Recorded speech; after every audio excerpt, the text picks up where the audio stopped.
I'm sure there are things I could do better. I'm sure there are things I could have said better. So, Joni Lamb went on an interview, and the whole thing had this dramatic caption, "The real Joni Lamb." Now, you already know what that means. This wasn't just any interview. It was a damage control mission. The whole point was to paint Joni as a woman of faith, battling spiritual warfare while expanding Daystar's impact. Basically, they wanted to fix her image. Because let's be real, Joni has been under heavy fire lately. For months, people have been questioning her decisions, especially after Jonathan Lamb's leaked audio revealed a side of Joni that most people had never seen before. Honestly, if I hadn't heard those recordings myself, I would have never believed Joni could say the things she said. But Jonathan had receipts, and now Joni is scrambling to repair her reputation. The problem? It's not working. Viewers completely turned on her. Instead of winning people over, the interview made things worse. So now let's dive into some of the comments, reactions, and key moments from the interview and see why this PR stunt completely backfired. You wrote a book that I had the privilege of publishing, Through the Storm. Of course, this whole thing was scripted and carefully edited. No surprises there. Stephen Strang, the publisher of Joni's book, also happens to be the host of the interview, so let's be real, this was never going to be a tough, hard-hitting conversation. The video is 57 minutes long, and honestly, I can count on one hand how many times Stephen actually spoke. The rest is all Joni, and in classic Joni Lamb fashion, she spent the entire time carefully crafting her narrative, telling hand-picked, polished stories designed to make her look like a victim of adversity, a woman of faith overcoming obstacles, and a leader expanding Daystar's mission. She starts off with her childhood and dating life, talking about how she dated the wrong guy and had to write a letter to God to find the right path. But I was in a relationship with a young man that I kept trying to pull him up to my level. And in the process, he was pulling me down, and I knew that he wasn't God's best for me. But if the enemy could get me with the wrong person, then that would be detrimental really to my future and what God had planned for me. So I wrote a letter to the Lord, and I just basically kind of started out and said, you know, sometimes I just wish, this is funny, sometimes I wish I could just go be with you, Jesus. And so I just wrote this letter, and basically in the letter I said, I want my life to be in your perfect will. I've noticed something. These people always have a way of making God the center of every major life decision. It's always, the Lord told me this, God spoke to me about that, I wrote a letter to God, and everything changed. Sound familiar? Because Doug Weiss did the exact same thing. Doug once said he gave God 30 days to turn his life around, and surprise, everything magically worked out. And at 19, I came to a place where I wanted to die. I just knelt down and I said, Jesus, I know that you're God, but I want to die today. But I'm going to give you 30 days of my life 100% to be fair, and I'll do 100% of what you tell me to do. Joni's version, she wrote a letter to God, and suddenly her whole life took a different direction. Same template, same emotional setup. Then comes the real emotional hook of the interview, Marcus's passing. This was one of the biggest key highlights of the video. She talks about how Marcus died and how she grieved for exactly 6 months. Then, suddenly, God spoke to her. It was about a 6-month process, and then the Lord said to me, okay, I want you to get your house in order. And I was kind of like, what? Get my house in order? What do you mean, Lord? And somehow that meant marrying Doug Weiss. Yeah, we all know how that played out. A viewer pointed out something that doesn't add up. Joni said she cried for 6 months, but she paid a deposit for her honeymoon less than 10 months after her husband's death. And someone else added, honeymoon was booked before the engagement was announced. Joni grieved for 6 months? Wasn't she texting Doug by February?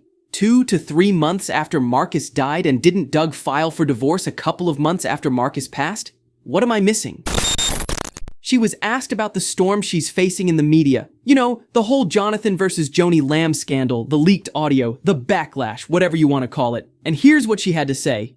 I don't listen to that, Steve. I haven't watched one podcast. I haven't watched one YouTube that would have, lies or half-truths Joni claims she doesn't watch YouTube videos about her, yet she has her own staff making response videos to those same YouTube videos, reciting a script she approved. Now, how exactly is she approving response videos if she's not watching the content they're responding to? It's the same old tactic, trying to act above the drama, pretending like she's not paying attention, while behind the scenes, she's carefully controlling the narrative. And let's not forget, she did the same thing with Doug Weiss. She claimed Doug isn't on social media. Doug doesn't look at any social media whatsoever. He doesn't let anything go into his brain. There's lots of good things he could look at, but he's like, I don't want to look at If I want to talk to a fool, I'll go to a bar and just meet him straight up, you know? If Joni and Doug aren't watching or listening to social media, then how do they know about all the backlash they're getting? If they were truly unbothered and not paying attention, they wouldn't be rushing to delete old content that contradicts their new story, making response videos through their staff using carefully approved scripts, trying so hard to cast doubt on the people exposing them. They are way too invested in controlling the narrative for people who supposedly don't care what's being said about them online. It's obvious they're watching, listening, and scrambling behind the scenes. The desperation to clear their names and attack those speaking out proves that they're fully aware of how bad this looks. Laura Lynn Thompson, who has been giving Daystar a serious run for their money, also dropped a comment on the video. Let Joni know she's welcome on my show to give her side anytime. I'm having the best time tonight hanging out with her son and daughter-in-law, who are two of the finest people on the planet. Rebecca and JW wrote a letter regarding Pete that needs to be turned into the police. Why harboring an alleged perpetrator, asking for a friend? And now, the Unction with Pastor Ray, who has become Daystar's worst nightmare, also dropped an open invitation. Tell Joni to come on the Unction. The message is loud and clear. Joni has a chance to speak for herself, but will she? One viewer immediately backed up the call out, adding, she's already been exposed for her lies by the multiple recordings her own son exposed. Repent, Joni, before it's too late. This is exactly what Joni and her team don't want. Real accountability on a platform that won't hand her a pre-approved script or allow her to talk in circles. Like somebody was telling me recently that they look at you and you know, you're a big celebrity and everything else. First off, I don't think of myself as a celebrity at all. I'm just an ordinary person. People say you're exactly the same on TV as you are in person, which I think that's probably the greatest compliment somebody could give you. But I honestly think Joni Lamb lives in her own fantasy world, because in the real world, the one you and I live in, we've heard too much to believe the polished, picture-perfect image she tries to sell on TV. Let's be real. The Joni we see in those leaked audio recordings, that's not the same Joni smiling on Daystar and holding hands in prayer. Would you really believe that the person speaking in those recordings, the one who was manipulative, controlling, and power-hungry, is the same person who goes on TV acting like a humble servant of God? And yeah, Joni is a celebrity, because the last time I checked, ordinary people don't live in mansions, own a private jet, drop $100,000 on a one-week honeymoon. That's not ordinary life. That's celebrity status. I think the one thing the Lord has assured me of is that not only will he be faithful, but, you know, truth always prevails. And so, you know, he's just assured me that he is better at defending me than I am.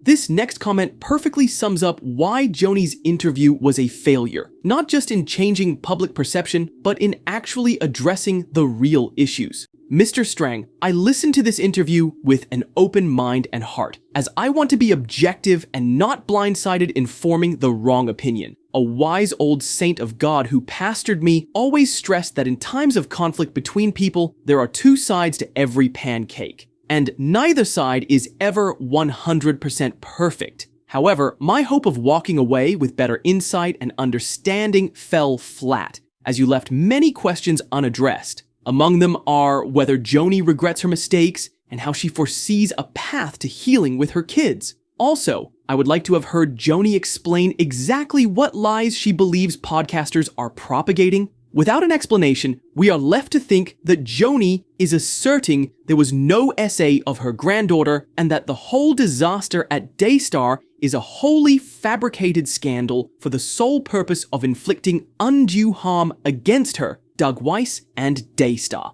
Jonathan, Susie, and the social media channels are 100% responsible for spreading big, felonious lies for ill-gotten gain. If that is what she implies, she should say so and offer her reasons for feeling that way. Simply saying God will deal with the money-hungry bloggers is not a meaningful answer. Her views of what constitutes the truth concerning the allegations against her would have also been welcome. To my disappointment, this interview failed to deliver some things the public wants to hear. It frustrated the audience and did nothing to repair her image.